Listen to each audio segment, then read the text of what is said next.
մեծ եկեմ ասում։ Բայց ինչքան ժամանակ այստեղ եք բնակվում։ Ինչքան ժամանակ է բալա ծնվել եմ ստեղ եմ մեռնեմ քեզ։ Իսկ ինչու է այս վիճակը։ Եղբայրներս սաղ գնացել են, ստե մարդ չկա, եղբորս երեխեք նմանապես, եղբորս աղջկան վիրահատեցին ինքներ իմ ստարա, էդ էլ չգիտեմ այ բալա չգիտեմ։ Մի հուզվեք, օգնող չունեք տիկին Գոհար։ Չէ, մեռնեմ քեզ, ոչ մենակ չի օգնում։ Թոշակ, նպաստ, ինչ աղբյուրներից եք օգտվում։ Նպաստ փարուսա 20,000 40 թոշակն է։ Իսկ բայրել ոչ մի բան չունեմ բալա։ Իմսա ինչ օրա։ Ինչպես եք գոյատևում, որն է գոյատևման միջոցը։ Օգնում են Սաղորս դե բերեն գազ նստած։ Ալիներս բալիս,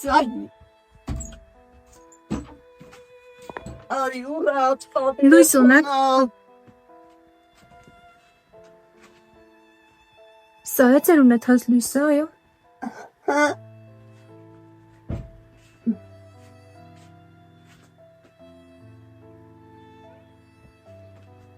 Համ, վարելն եք օգտագործում։ Հա, մեռնում քեզ։ Իսկ ունեք վարելիք։ Վարելիք չունեմ ազիզ ջան։ Հնարավոր է կարող մեկի չուքնի վարելիք։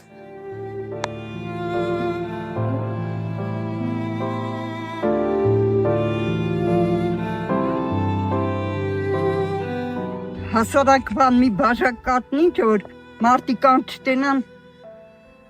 մի հատ կակավու սարքես խոսքի մեր ես մարձուն, հիմիննար անենց եմ ուզում քսկզում աստեղս քսկզում մի հատ քամ սարքեմ խմեմ։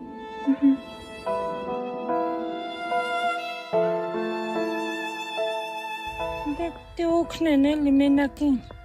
Իսկապես օգնության կարիք ունի։ Մախի չունի։ Վաղուց է ասպես մնացել մենակ։ Ինքը շուտ բանից է վաղուց։ Երևի մի այտենց 98 թվից ինքը միանյակ է։ Մաման մահացել է։ Բավականին տարիներ, եղբայրներ ունի, ասած ինչ-որ կապ չունեն։ Երկու եղբայրը մահացել։ Դուզն ասած, չգիտեմ քանի եղբայր, գիտեմ որ երկուսը մահացել։ Իսկ ինչ միջոցներով է գոյատևում։ Քուրերն էլ են մահացել։ Այսինքն այդ առումով միայնակ է։ Ինչ միջոցներով է գոյատևում, օգնում են գյուղացիները։ Դե ցանկանում օգնում, ով չէ, ինչքան օգնի գյուղացին։ Ինչպես կբնութագրեք նրան որպես մարդ։ Հանգիստ է, խելոք է, անշար։ Սիրում են գյուղացիները։ Հա, սաղի տունել գնում, գալի։ Այսքան վաղ խնդիր չեմ տեսել իր հետ, ոչ մեկի հետ։